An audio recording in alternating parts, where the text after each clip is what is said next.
नमस्कार दोस्तों, स्वागत है आपका साहित्य के विद्यार्थी यूट्यूब चैनल पर। प्रिय विद्यार्थियों, आज हम यूजीसी नेट दिसंबर 2012 के सभी 75 प्रश्नों को बड़े अच्छे ढंग से हल करेंगे। हमारे सामने पहला प्रश्न हमसे पूछा ये जा रहा है कि अपभ्रंश का मुख्य छंद है। हमसे पूछा ये जा रहा है प्रिय विद्यार्थियों कि अपभ्रंश का मुख्य छंद कौन सा है? दोहा, बरवें, कुंडलियां, सवैया। और प्रिय विद्यार्थियों, यहाँ ये बात हम लोगों की स्पष्ट हो रही है कि आचार्य रामचंद्र शुक्ल के इतिहास से प्रश्न, देखिए पहला ही प्रश्न उन्हीं के इतिहास से पूछा जा रहा है। और उन्होंने जब प्रकरण 1 और 2 की शुरुआत की है तो उन्होंने इसी बात से शुरुआत की है कि पहले जैसे गाथा या गाहा कहने से प्राकृत का बोध होता था, वैसे ही पीछे दोहा या दुहा कहने से अपभ्रंश या लोक प्रचलित काव्य भाषा का बोध होने लगा। आप देखेंगे प्रकरण 1 की शुरुआत में भी यही बात वो कह रहे हैं और प्रकरण 2 की शुरुआत में भी यही बात कह रहे हैं। ठीक है, हम लोगों ने एक ट्रिक भी देखा था कि दो, ठीक है, माने दोहा अपभ्रंश। तो अपभ्रंश का मुख्य छंद क्या होगा? दोहा होगा। ठीक है, अपभ्रंश का अगर हमसे मुख्य छंद पूछे प्रिय विद्यार्थियों तो हम क्या बताएंगे कि सर दोहा जो है अपभ्रंश का मुख्य छंद है। अच्छा, अपभ्रंश को अवहंस भी, ग्रामीण भाषा भी, देसी भाषा भी, आभीर भी कहते हैं। और आपके मन में ये आना चाहिए कि आवीर किसने कहा। ठीक है, तो दंडी ने आवीर कहा, आविरोक्ति किसने कहा तो भरत मुनि ने कहा, आदि नामों से भी जाना जाता है। अपभ्रंश के भाषिक और व्याकरणिक रूप का स्पष्ट और सुव्यवस्थित विवेचन हेमचंद्र ने किया है, इसलिए उन्हें अपभ्रंश का सबसे बड़ा व्याकरण कहा जाता है। एक हम लोग का और प्रश्न तैयार हुआ, अगर हमसे पूछे अपभ्रंश का व्याकरण कौन है तो आपको बताना होगा कि अपभ्रंश का व्याकरण कौन है। अपभ्रंश का व्याकरण अगर हमसे पूछे तो हमें बताना होगा कि अपभ्रंश का व्याकरण हेमचंद है। ठीक है, अब देखिए अगला प्रश्न हमसे क्या पूछा जा रहा है। हमसे कह रहे हैं कि आगरा का बोली क्षेत्र है। हमसे पूछा ये जा रहा है कि आगरा का बोली क्षेत्र है। मतलब आगरा में बोली क्या जाती है, यही पूछा जा रहा है। अवधी, खड़ी बोली, ब्रज या फिर छत्तीसगढ़ी। तो विद्यार्थियों क्या बोली जाती है? आगरा में ब्रज बोली जाती है। ठीक है, हमसे पूछे अगर कि आगरा में क्या बोली जाती है तो आगरा में ब्रज बोली जाती है। ठीक है, अब देखिए हमें एक बात स्पष्ट हो गई, आगरा, मथुरा, अलीगढ़, मैनपुरी, एटा, बदायूं, इस सब में क्या बोली जाती है तो ब्रज बोली जाती है। अगर ब्रज की बात करें प्रिय विद्यार्थियों तो ये ओकार बहुला होता है, इस पे हम लोगों ने चर्चा कर लिया है, ओकार बहुला होता है। तो विद्यार्थियों अगर हम ब्रज का अर्थ देखें तो ब्रज का अर्थ होता है पशुओं या गायों का समूह। और हम लोगों ने इस पे भी बात किया था कि ब्रज की मुख्य उपबोलियां भुक्सा, अंतर्वेदी, भरतपुरी, डांगी, माथुरी है। अन्य उपबोली में एक जादो बाटी आती है, ग्वालेरी और मध्यदेशी भी आती है। और हम लोगों ने यह भी देखा था कि बंगाली कवि ईश्वर चंद्र गुप्त ने ब्रजबुली शब्द का सर्वप्रथम प्रयोग किया है और ये प्रश्न जो है हायर में पूछा जा चुका है। ठीक है, अब जैसे पूछ लेगा ब्रजबुली का संबंध है और उसमें ब्रज ऑप्शन भी देगा, लेकिन बांग्ला से संबंध है। ब्रजबुली का संबंध किससे है? बांग्ला से है। अगर हम बात करें खड़ी बोली के कौन कौन से क्षेत्र हैं तो विद्यार्थी रामपुर, मुरादाबाद, बिजनौर, मेरठ, सहारनपुर, ये सब क्या है? खड़ी बोली के क्षेत्र हैं। अगर हमसे पूछे अवधि कहाँ बोली जाती है तो हम बताएंगे अयोध्या, लखनऊ, गोंडा, सीतापुर, इलाहाबाद, मिर्जापुर। ठीक है, हमसे पूछे कि छत्तीसगढ़ी कहाँ बोली जाती है तो सरगुजा, बिलासपुर, रायगढ़, दुर्ग, नंदगांव, रायपुर। ठीक है, यहाँ पे क्या बोली जाती है तो यहाँ पर विद्यार्थियों छत्तीसगढ़ी बोली जाती है। अब देखिए हमारा अगला प्रश्न, ठीक है, अब देखिए शुक्ल से ही प्रश्न है, कह रहे हैं कि पंडीय सल सत बखाड़ई देहई बुद्ध बसंत न जाड़ई कथन है, मीनपा सबरपा गोरक्षपा शबरपा। विद्यार्थी यह कथन तो शारपा का है। ठीक है, पंडीय सत्य बखाड़ई वाला जो कथन है वो शारपा का, और इसमें शारपा देखिए ऑप्शन में ही नहीं है। ठीक है, तो प्रश्न यह होगा, या तो फिर अगर हमसे पूछा जाएगा तो शारपा ऑप्शन में लाकर पूछा जाएगा। ठीक है, आपको इतना स्पष्ट होना चाहिए प्रिय विद्यार्थियों कि पंडीय सत्य बखाड़ई देहि रुद्ध बसंत न जाड़ई अमरा आगमन रे तीन विखंडई तोड़ी लज्जई भड़ई हूँ पंडीय। ये जो है शाहरपा कहा है और उन्होंने अंतर साधना पर जोर और पंडितों को इसमें फटकार लगाई है। ठीक है, जब हमने देखा था शुक्ल पढ़ते हुए कि अगर हमसे रवि शशि शब्द अगर पूछ लेता है किसी पंक्ति में है कि जहिमन पवन न संचरे रवि शशि नहीं प्रवेश, हम लोग शाहरपा की तरफ रुख करेंगे। तो ये छोटी छोटी बातें हम लोगों ने देखा था। अब देखिए, पंडिय सत्य बखाड़ी दही बुद्ध वसंत न जा रही कथन किसका है, तो शाहरपा का है। ठीक है, अब देखिए, राहुल शंकराचार्य ने शाहरपा को हिंदी का प्रथम कवि माना है और यह प्रश्न तो मतलब इतनी बार बना, हम लोगों ने कल देखा था राजस्थान में, यूपी के परीक्षाओं में, जीडीसी में तक प्रश्न बन गया ये। अब देखिए, अगर हमसे शाहरपा की कोई पंक्ति तो हेरी ये मेरी तैला बाड़ी खसमे समतुला। ठीक है, अब देखिए अगला प्रश्न हमसे कह रहे हैं कि परमात्म प्रकाश के रचनाकार हैं राम सिंह, योगींद्र, हेमचंद, मेरुतुंग। तो परमात्म प्रकाश किसकी रचना है प्रिय विद्यार्थियों? हमारे सामने ऑप्शन आ रहा है कि देखिए, प्रश्न देखिए वही जोइंदू का ही है, लेकिन जोइंदू का दूसरा नाम योगींद्र भी था और वो ऑप्शन में है कि पूछ रहा हमसे परमात्म प्रकाश के रचनाकार हैं तो योगींद्र है। ठीक है, और यही आप पुस्तक में लिख सकते हैं कि जोइंदू। ठीक है, अब ब्रंज भाषा में दोहे का सर्वप्रथम प्रयोग करने वाले, और ये प्रश्न टीजीटी किस में आया है। अब देखिए, परमात्म प्रकाश के रचनाकार कौन है? छठी सती के कवि योगींद्र जोइंदू है। ठीक, इनकी अन्य कृति कौन है? योग सार है। योग सार अगर हमसे पूछे किसकी कृति है तो परमात्म प्रकाश और योग सार, ये दोनों कृति जोइंदू की है। अब देखिए, अगर हमसे पूछे पाहुड़ दोहा किसका है तो प्रिय विद्यार्थियों पाहुड़ दोहा राम सिंह का है। ठीक है, अगर हमसे पूछे प्राकृत व्याकरण कुमार पाल चरित योग शास्त्र तो ये हेमचंद, योग सार जो हिंदू का, योग शास्त्र पूछ ले तो हेमचंद का है। हमसे पूछे प्रबंध चिंतामणि 1304 ईस्वी किसकी है तो मेरुतुंग का है। ठीक है, तो हमें ये बात पता चल गई विद्यार्थियों की परमात्म प्रकाश किसकी रचना है? परमात्म प्रकाश योगिंद्र जोइंदू की रचना है। अब देखिए, हमसे पूछा क्या जा रहा है कि गोरख बानी के संपादक हैं रामचंद्र शुक्ल जी, आचार्य हजारी प्रसाद द्विवेदी जी, श्याम सुंदर दास जी, पीताम्बर दत्त बड़थवाल जी। ठीक है, तो हमें पता किया गोरख बानी का संपादन किसने किया? पीताम्बर दत्त बड़थवाल ने किया। ठीक है, हमें याद करना होगा कि गोरख बानी के संपादन का कार्य किसने किया, तो गोरख बानी के संपादन का कार्य पीताम्बर दत्त बड़थवाल जी ने किया, डॉक्टर पीताम्बर दत्त बड़थवाल ने किया। अब देखिए, अगर हम देखें तो गोरखबानी का संपादन इन्होंने किया। इनकी खोज में 40 पुस्तकों का पता चलता है जिन्हें गोरखनाथ द्वारा रचित माना जाता है, किंतु इन्होंने छानबीन किया और 14 ग्रंथों को असंदिग्ध रूप से प्राचीन माना। ठीक है, क्योंकि इनका उल्लेख प्राय सभी प्रतियों में मिलता है। अगर हमसे पूछे जायसी ग्रंथावली का संपादन किसने किया तो आदरणीय आचार्य रामचंद्र शुक्ल ने क्या किया? जायसी ग्रंथावली का संपादन किया। अब देखिए, हमारे सामने अगला प्रश्न जो पूछा जा रहा है, किस रचना का दूसरा नाम आल्हा खंड है? पृथ्वीराज रासो, परमाल रासो, विजयपाल रासो, हम्मीर रासो। ठीक है, हमसे पूछा जाए प्रिय विद्यार्थियों किस रचना का दूसरा नाम आल्हा खंड है? ठीक, तो दूसरा नाम आलाखंड किसका है तो क्या परमाल रासो का है? बिल्कुल सही, परमाल रासो को आलाखंड भी कहते हैं। अच्छा, परमाल रासो के लेखक कौन थे? ठीक है, तो जगनिक।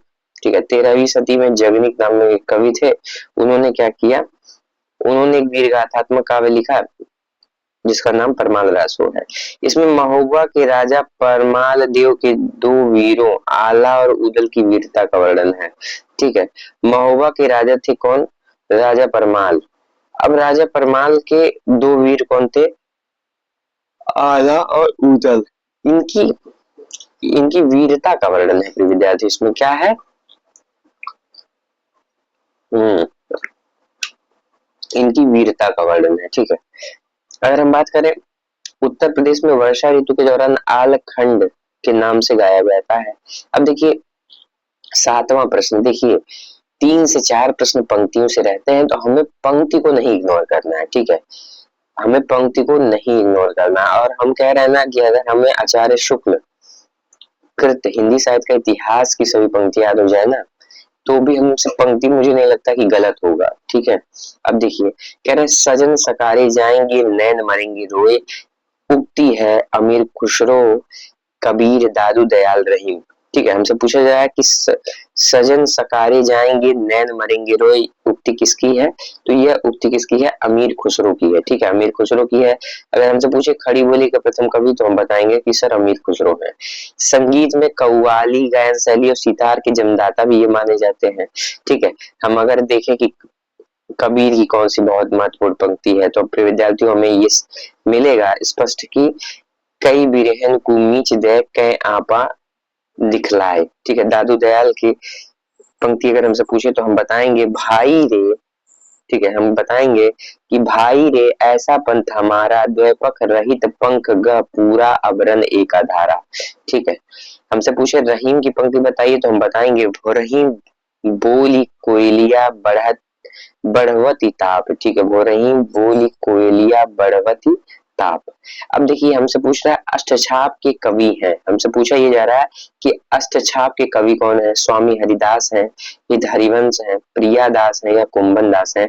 तो प्रिय विद्यार्थियों अष्टछाप के कवि कौन है?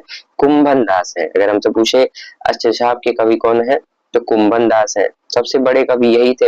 इनका जन्म कब हुआ? 1469 में हुआ। फिर विद्यार्थियों अष्टछाप की स्थापना कई हायर में तक प्रश्न बन गया कि अष्टछाप की स्थापना किसने किया? तो विठलनाथ ने किया। कब किया? 1565 ईस्वी में किया। विठलनाथ कौन थे? तो ये तो गोकुलनाथ के पिता और वल्लभाचार्य के पुत्र थे। अब देखिए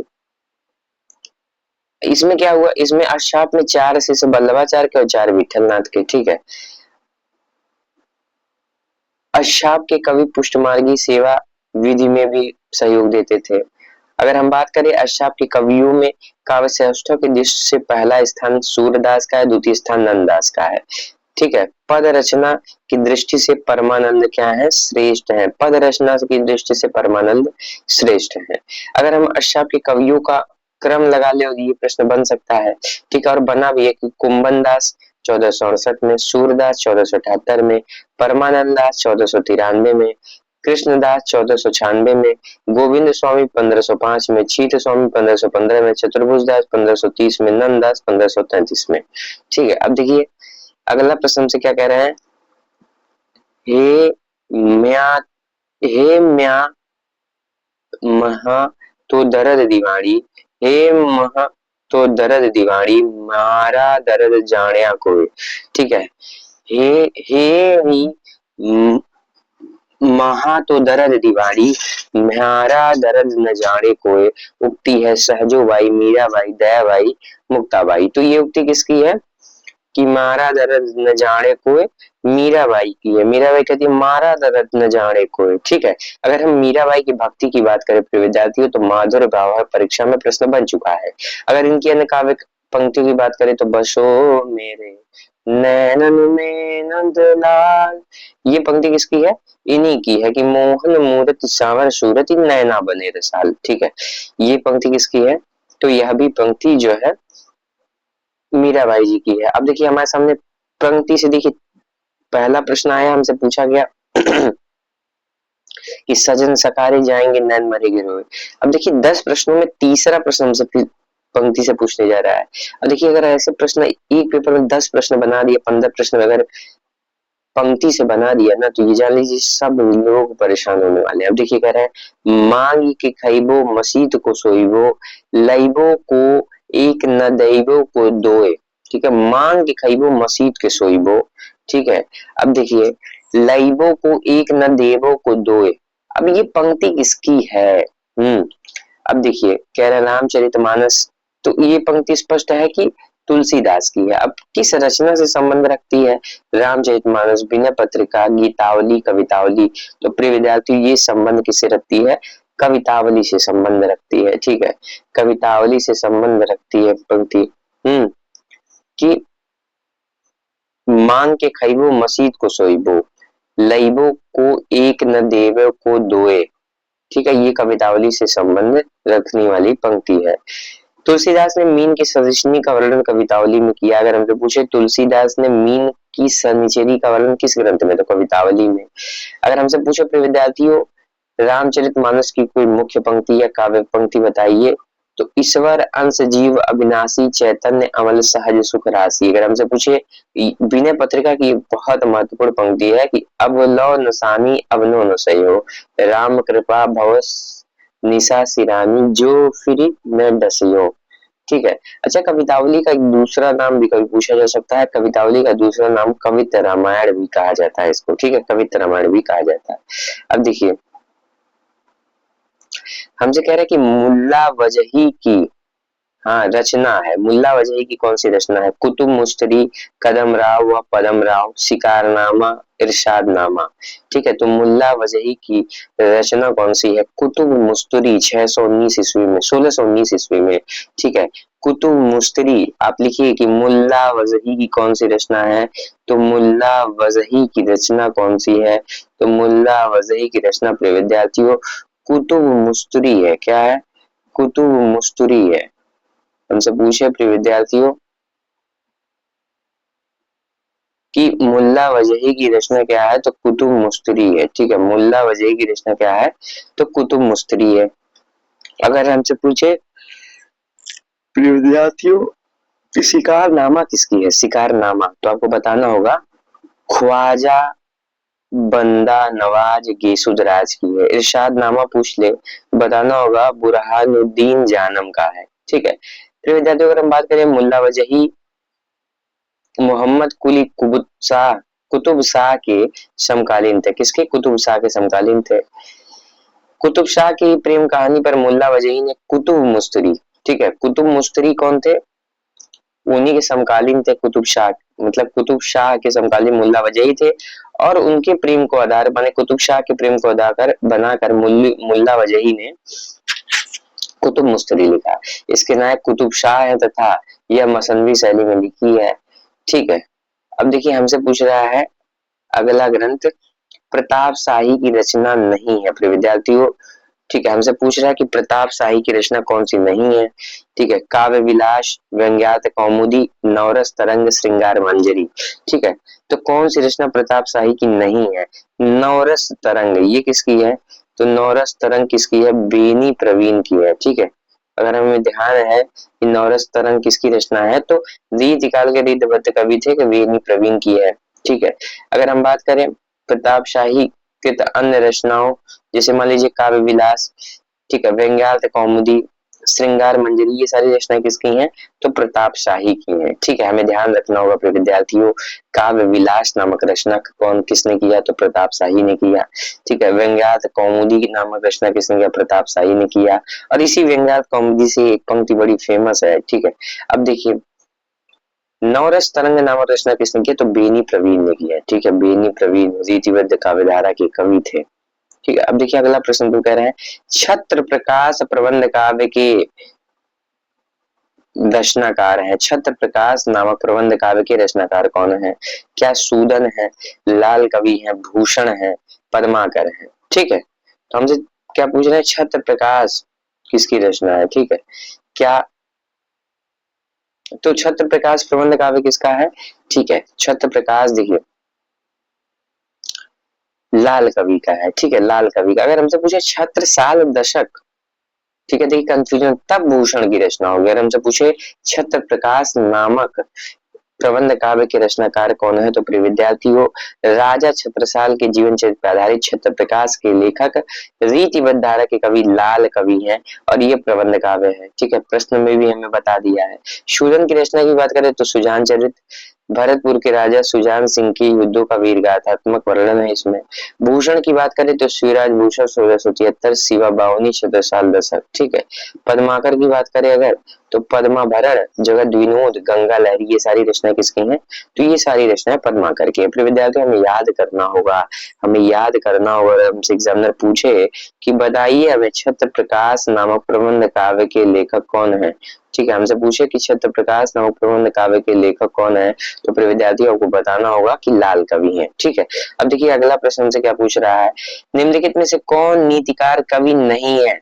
कौन सा एक व्यक्ति है जो नीतिकार कवि नहीं है? ऑप्शन दे रहीम दास, गिरिधर कविराय, दीनदयाल गिरी, गिरिधर दास। ठीक है, और हम तुरंत कंफ्यूज होंगे गिरिधर कविराय और गिरिधर दास में। ठीक है, तो देखिए रहीम दास नीतिकार कवि हैं। ठीक है, दीनदयाल गिरी भी नीतिकार कवि हैं। ठीक है। गिरधर दास की अगर बात करें प्रिय विद्यार्थियों तो गिरधर दास नीतिकार कवि नहीं है। ठीक है, गिरधर दास क्या है, नीतिकार कवि नहीं है। ठीक है, अब देखिए, अच्छा गिरधर दास आपको याद है, नहुष, ठीक है, ये कौन थे, भारतीय हरिश्चंद्र के पिता थे और आधुनिक युग के प्रारंभिक रचनाकार गिरधर दास थे। ठीक है, ये नीतिकार नहीं है। अगर इनकी रचना की बात करें, प्रमुख रचना तो राधा स्रोत, गोपाल स्त्रोत, जरासंध वध, भारती भूषण। ठीक है, अगर हम गिरधर कविराय को देखें तो इनकी रचना स्फुट कुंडलियां, रहीम जी की बरवा नायिका वेद नगर शोभा। ठीक है, दीनदयाल गिरी की देखें तो अनियुक्त कल्पद्रुम, अनुराग बाग, वैराग्य, दिनेश। ठीक है, हमें बस इतना ध्यान रखना प्रिय विद्यार्थियों कि अगर हमसे पूछे कौन गीतिकार कवि नहीं है तो गिरधर दास। ठीक है, गोपाल चंद गिरधर दास, जो गिरधर दास जो कौन थे, भारतन के पिता थे। रहीम की बात करें प्रिय विद्यार्थी, इनकी रचना जो बहुत महत्वपूर्ण है, नगर शोभा और बरवनाई का भेद। अब देखिए, हमसे कह रहे हैं कि निम्नलिखित में से किन लेखों का संबंध फोर्ट विलियम कॉलेज से था। ठीक है, अब हम हमसे ये पूछ रहे हैं किसका संबंध फोर्ट विलियम कॉलेज से था। ठीक है, अब देखिए फोर्ट विलियम कॉलेज से एक प्रश्न जरूर आता है, कह रहे हैं राजा शिव प्रसाद सिंह सितारे, इंद्र लक्ष्मण सिंह जी, राम प्रसाद निरंजनी जी और वैकुंठ नाथ मिश्र जी। तीसरे विकल्प में दे रहा है जुगुल किशोर और बाल मुकुंद गुप्त, और चौथे विकल्प में देखिए दे रहा है लल्लू लाल और सदल मिश्र। तो हमारा चौथा विकल्प क्या है, सही है। लल्लू लाल और सदल मिश्र क्या थे, फोर्ट विलियम कॉलेज से संबंधित है और ये भाषा मुंशी थे। इसकी स्थापना कब हुई, तो 4 मई 1880 में लॉर्ड वेलेजली की अध्यक्षता में हुई। ठीक है, हमसे पूछे कि प्रिय विद्यार्थियों कि खड़ी बोली गद्य के विकास में जिन संस्थाओं ने महत्वपूर्ण भूमिका अदा की उनमें से कौन सी एक है, तो फोर्ट विलियम कॉलेज था। ठीक है, जो खड़ी बोली के विकास में महत्वपूर्ण भूमिका अदा किया। सदल मिश्र की बात करें तो नास के तो पाख्यान रचना की, लल्लू लाल की बात करें तो प्रेम सागर की रचना की। ठीक है, अब देखिए हमसे अगला प्रश्न पूछ रहा है, तो हमारा सही उत्तर इसमें लल्लूलाल सदरमिस। हमसे अगला प्रश्न पूछ रहे विद्यार्थियों कि गार्शा तासी ने हिंदुस्तान साहित्य का इतिहास किस भाषा में लिखा है। हमसे पूछा ये जा रहा है गार्शा तासी ने हिंदुस्तान साहित्य का इतिहास किस भाषा में लिखा है, फ्रांसीसी, जर्मन, अंग्रेजी, हिंदी। ठीक है, अब देखिए सबसे पहला इतिहास ग्रंथ हमारा किस भाषा में था, फ्रेंच में था, या इसी को हम कह देंगे फ्रांसीसी। ठीक है, तो गार्शा तासी ने विद्यार्थियों हिंदुस्तानी साहित्य का इतिहास फ्रांसीसी भाषा में लिखा है। ठीक है, फ्रेंच ऑप्शन में रहता तो फ्रेंच हम लगा देते। अगर हम बात करें इनके ग्रंथ का नाम, तो इस्तवार बिलाल लित्यूर एंडो ये हिंदुस्तानी था, और ये 2 भागों में आया। पहला भाग 1839 में और दूसरा भाग कब आया, 1847 में। लेकिन फिर विद्यार्थी पूछे इसका दूसरा संस्करण टीजीटी किस में प्रश्न बनकर आ गया, तो 1871 में।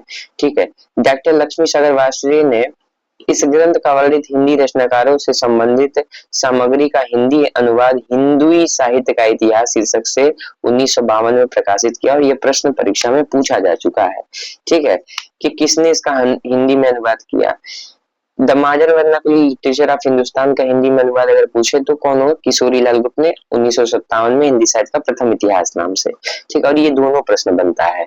अब देखिए अगला प्रश्न हमसे क्या कह रहे हैं, हमसे कहा यह जा रहा है विद्यार्थियों में बताइए कि अंग्रेजी सरकार की ओर से अदालत का कामकाज देश में प्रचलित भाषाओं में करने का इश्तिहारनामा किस सन में निकाला गया।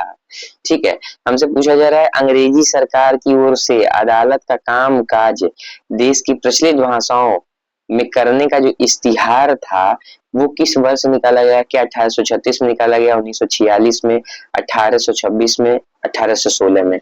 तो प्रिय विद्यार्थी इसका सही उत्तर होगा अंग्रेजी सरकार की ओर से अदालत का कामकाज देश की प्रचलित भाषाओं में करने का जो इश्तिहार है, इश्तिहारनामा 1836 ईस्वी में निकाला गया।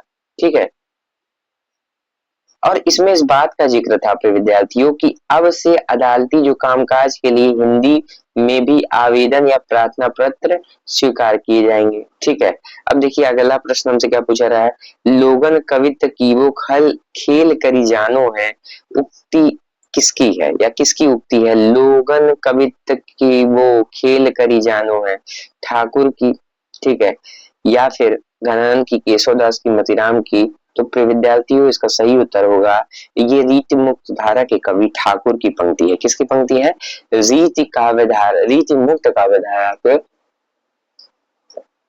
कवि ठाकुर की पंक्ति है क्या कि लोगन कवित कीवो खेल करी जानो है। ठीक है, अगर हम ठाकुर की बात करें इनकी रचनाओं की तो ठाकुर ठसक और ठाकुर शतक।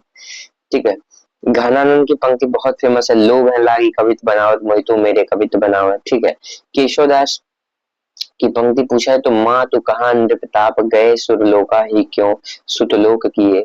मतिराम की पंक्ति है कि केली के रात आगाने नहीं दिन में ही लला पुनि घात लगाई। ठीक है, अब देखिए अगला प्रश्न हमसे क्या पूछ रहे हैं, हमसे पूछ ये रहे प्रिय विद्यार्थियों की इनमें से कौन सी रचना तुलसीदास की है, राम ध्यान मंजरी, राम सस्सई, कृष्ण गीतावली या फिर रामार्चन पद्धति। तो इसका सही उत्तर होगा कृष्ण गीतावली रचना किसकी है, आदरणीय तुलसी बाबा की है। ठीक है, कृष्ण गीतावली रचना किसकी, आदरणीय तुलसी बाबा की है।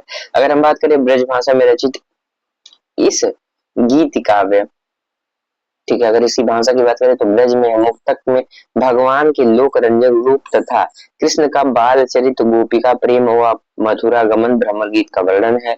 कृष्ण गीतावली में पदों का प्रयोग कृष्ण काव्य परंपरा का द्योतक है। राम ध्यान मंजरी अगर आपसे पूछे किसकी रचना है तो प्रिय विद्यार्थियों राम ध्यान मंजरी किसका है, तो ये तो अग्रदास की रचना किसकी है, अग्रदास की है। ठीक है, राम ध्यान मंजरी किसकी रचना है तो अग्रदास की है। अब देखिए अगला प्रश्न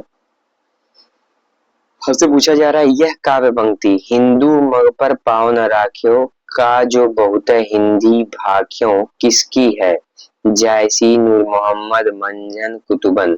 तो हिंदू मग पर पाँव न राख्यो का जो बहुत हिंदू भाख्यों किसकी पंक्ति है।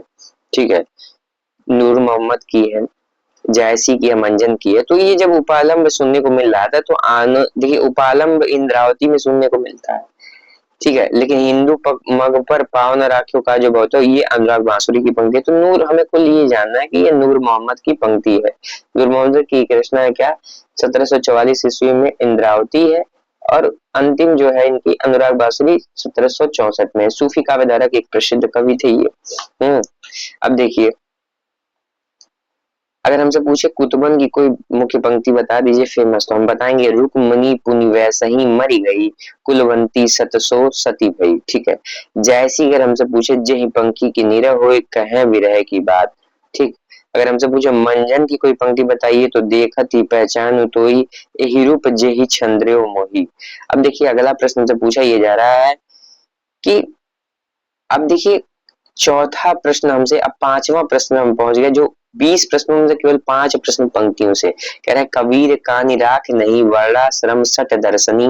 ठीक, अब देखिए शुक्ल से प्रश्न है ये सीधे, किसने कहा है, रैदास ने, मलुकदास ने, नाभादास ने, ठीक है, प्रियादास ने। ठीक है, तो ये किसने कहा, नाभादास ने कहा। नाभादास ने क्या कहा कि कबीर कानि राख नहीं वर्णाश्रम सट दर्शनी। ठीक है, नाभादास ने क्या कहा कि कबीर, ठीक है, कहा प्रिय विद्यार्थियों की कबीर कानि राख नहीं वर्णाश्रम सट दर्शनी। ठीक है, किसने कहा तो नाभादास ने कहा। अगर हम नाभादास की बात करें उनकी प्रसिद्ध रचना भक्तमाल है जो ब्रजभाषा में है। ठीक है, रसिक संप्रदाय के कवि थे ये। रैदास की अगर हम पूछे कि कौन सी महत्वपूर्ण पंक्ति है तो अब कैसे छूटे राम राम नाम रट लागी, अब कैसे छूटे राम नाम रट लागी। अगर हमसे पूछे कि बताइए अजगर करे न चाकरी पंछी करे न काम, ये प्रसिद्ध पंक्ति किसका है तो मलुकदास का है। ठीक है, अब देखिए अगला प्रश्न हमसे क्या कह रहे हैं, 22 नंबर का प्रश्न हमसे कह रहे हैं कि इनमें से किसका समय सबसे पहले है, मतलब इन चारों लेखकों में से सबसे पहले कौन जन्म लिया है। ठीक है, कबीर दास, रैदास, धर्मदास, दादू दयाल। तो हम देखते हैं रैदास जो है 1388 में है। यदि मैं सही हूं तो 1388 में है। ये देखिए 1398 में कौन है तो कबीरदास जी हैं। ठीक है, धर्मदास जी का तो कोई जन्म मिलता नहीं है प्रमाणिक। अब देखिए इनका दादू दयाल जी का है 1544 ईस्वी में। ठीक है, दादू दयाल जी का जन्म कब हुआ 1544 ईस्वी में। तो हमारा विकल्प बी जो है सही हो गया कि सबसे पहले कौन आते हैं, रैदास जी आते हैं। अच्छा, जन्म कहाँ हुआ तो काशी में इनका भी हुआ, कबीरदास जी का भी काशी में, धर्मदास जी का बादोगढ़ में हुआ, दादू दयाल का अहमदाबाद में हुआ। ठीक है, अब देखिए अगला प्रश्न हमसे कह रहे हैं इनमें से किसका समय सबसे बाद में है। ठीक है, मतलब सबसे बाद में कौन है। केशवदास की बात करें प्रिय विद्यार्थी तो 1555 में इनका जन्म होता है। ठीक है, अगर हमसे पूछे रहीम दास जी का जन्म कब हुआ तो 1556 में हुआ। ठीक है, रहीम जी का जन्म कब हुआ? 1556 में हुआ। अगर हमसे पूछे घनानंद जी का जन्म कब हुआ तो क्या 1689 में हुआ? जी सर, 1689 में हुआ। और पद्माकर जो है सबसे अंतिम में 1753 में जन्म लेते हैं। ठीक है, आप मेरे साथ रिवीजन करेंगे। ठीक है, अब मैं मिटा रहा हूँ, आप बताएंगे, मैं लिखूंगा। ठीक, प्रिय विद्यार्थियों, बहुत महत्वपूर्ण प्रश्न है ये। किसी न किसी विकल्प में कभी न कभी यहाँ से प्रश्न रहते ही हैं। ये महत्वपूर्ण लेखकों के जीवन क्रम से। अब देखिए, केशवदास जी का जन्म कब हुआ तो 1555 में हुआ। ठीक है, केशवदास जी का जन्म कब हुआ प्रिय विद्यार्थियों? तो 1555 में हुआ। अब देखिए, अगर हमसे पूछे रहीम दास जी का जन्म कब हुआ तो 1556 में हुआ। कब हुआ? तो 1556 में हुआ। घनानंद जी का जन्म कब हुआ तो 1689 में हुआ। ठीक है, पद्माकर का जन्म बताइए तो हाँ 1753 में हुआ। ठीक है, अब देखिए अगला प्रश्न, थोड़ी सी अच्छा व्याख्या पे बात कर लेते हैं। अगर हम बोले केशवदास की प्रमुख रचनाएं कौन सी हैं तो केशवदास की प्रमुख रचना कौन सी है? विज्ञान गीता, कवि प्रिया। ठीक है, रहीम की बरवनायिका वेद, मदनाष्टक, नगर शोभा। घनानंद की अगर हम बात करें तो कृष्ण कौमुदी। ठीक है, कृपा कंद कंद, ये सारी रचनाएं किसकी? घनानंद की हैं। सुजान हित प्रबंध, सुजान सागर। पद्माकर की रचना पूछे तो हिम्मत बहादुर, वीरावली, पद्माभरण, ये सब रचना किसकी है? तो पद्माकर की है। प्रिय विद्यार्थियों, हमारा 24 नंबर का प्रश्न हमसे पूछा ये जा रहा है कि इनमें से कौन सा नाटक भारतेंदु का नहीं है? हमारा एक संस्कार है, हम ज्यों ही नहीं देखते हैं और बाहर लिख देते हैं कि हमारा प्रश्न गलत ना हो। ठीक है, अब देखिए कह रहे हैं कौन सा नाटक भारतेंदु हरिश्चंद्र का नहीं है। ठीक है, भारत जननी। ठीक है, अमृत नाटक है ये। भारत दुर्दशा भी है, भारत सौभाग्य। ठीक है, अंधेर नगरी। तो हम देखते हैं कि भारत सौभाग्य किसका है? प्रेमघन जी का है। भारत का सौभाग्य है प्रेमघन जी का नाटक है, प्रेमघन जी का। ठीक है, हमसे पूछे कि भारत सौभाग्य किसका नाटक है तो प्रेमघन जी द्वारा रचित नाटक है। अगर हमसे पूछे भारत जननी का प्रकाशन 1877 में, अंधित नाटक है। भारत दुर्दशा कहीं कहीं 80 मिलता है, कहीं 76 मिलता है, मौलिक नाटक है इनका। अंधेर नगरी 81 में मौलिक नाटक है। ठीक है, इन्होंने कुल 9 मौलिक नाटक और 9 अंधित नाटक लिखा। अब देखिए अगला प्रश्न हमसे पूछ रहा है इनमें से कौन सी पत्रिका मासिक नहीं थी? ठीक है, मासिक कौन नहीं थी? हमें फिर हमारा एक संस्कार है कि हम नहीं को बाहर लिखते हैं। ठीक है, हम नहीं को बाहर लिखते हैं। कह रहे हम बाला बोधनी, हिंदी प्रदीप, सरस्वती, नागरी प्रचारी। ठीक है, तो नागरी प्रचारी पत्रिका कैसी थी? तो नागरी प्रचारी पत्रिका प्रिय विद्यार्थियों त्रैमासिक थी। क्या थी? त्रैमासिक थी। तो हमारा उत्तर तो हमें मिल गया कि नागरी प्रचारी पत्रिका त्रैमासिक थी। कब आई?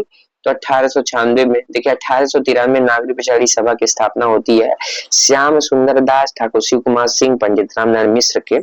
ठीक है, 3 लोग रहते हैं इसमें संपादक। अब देखिए अगर हमसे पूछे बाला बोधनी पत्रिका तो भारती हरिश्चंद्र की। हिंदी प्रदीप पूछ ले, कई बार परीक्षाओं में प्रश्न भी बना है, तो बालकृष्ण भट्ट की। ठीक है, सरस्वती पत्रिका पूछे तो चिंतामणि घोष मासिक संपादक। ठीक है, मासिक पत्रिका थी ये।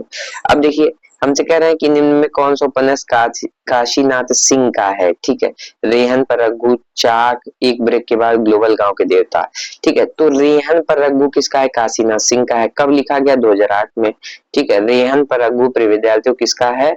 तो काशीनाथ सिंह का है। ठीक है, अब देखिए इसी कृत्य के लिए इन्हें क्या साहित्य अकादमी भी मिला। ठीक है, इनके अनुपन्यासों की बात करें तो अपना मोर्चा विश्वविद्यालय जीवन पे लिखा हुआ 1972 में। काशी काशी, ये भी काशीनाथ सिंह का है। महुआ चरित 2012 में।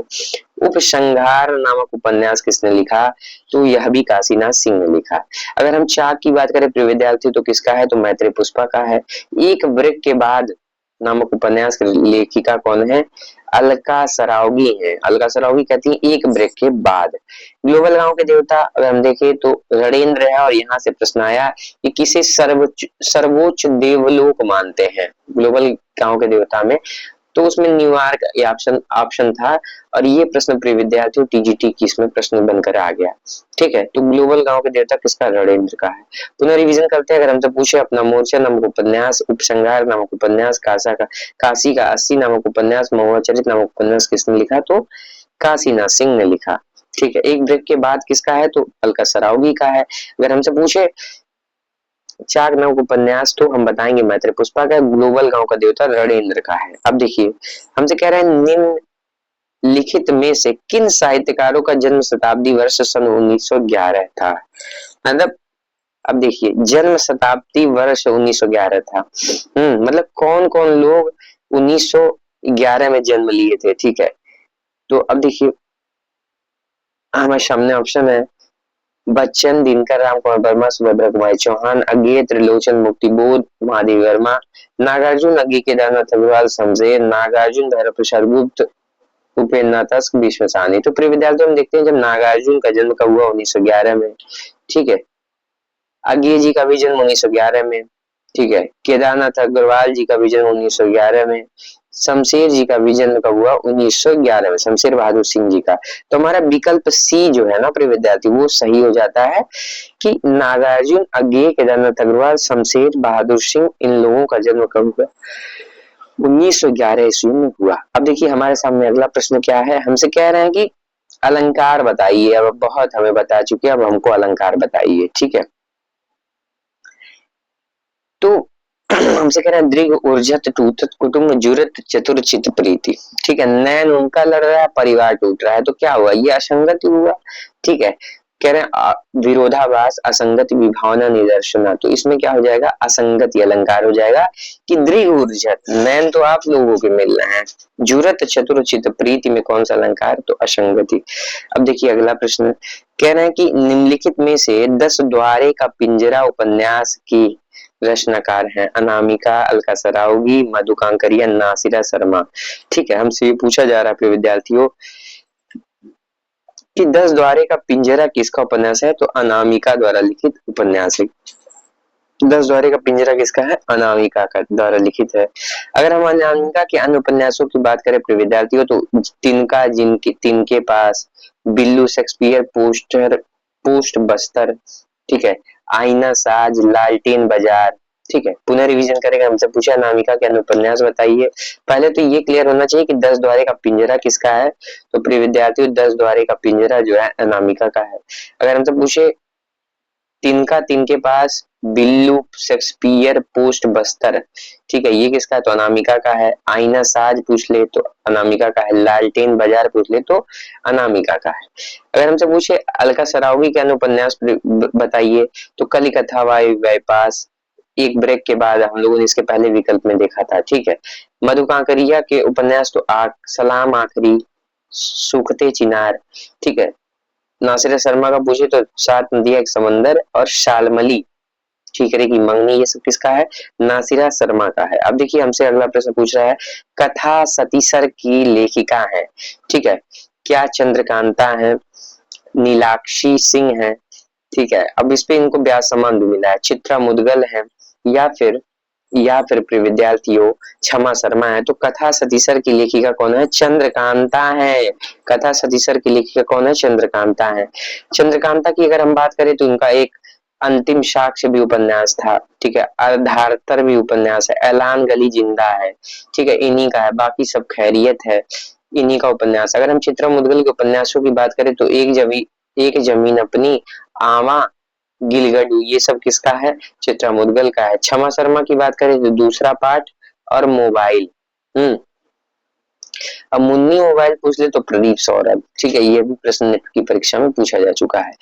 अब देखिए रस सूत्र के व्याख्याता कौन, ये तो मतलब समझिए पेपर आउट प्रश्न है, ठीक है। हमसे पूछा जा रहा है रस सूत्र के व्याख्याता कौन है। हमसे विकल्प में कह रहा है कि भरत मुनि, महीम भट्ट, मोहम्मद विश्वनाथ भट्ट, लोलट, शंकुक भट्ट नायक, अभिनव गुप्त, विश्वनाथ पंडितनाथ जगन्नाथ, महीम भट्ट, अप्पा दीक्षित, केशव मिश्र, विद्यासागर, राजशेखर, जयदेव, ठीक है। तो सही क्या है, रसूत के व्याख्याता कौन है, भट्ट लोलट है, शंकुक है, भट्ट नायक है।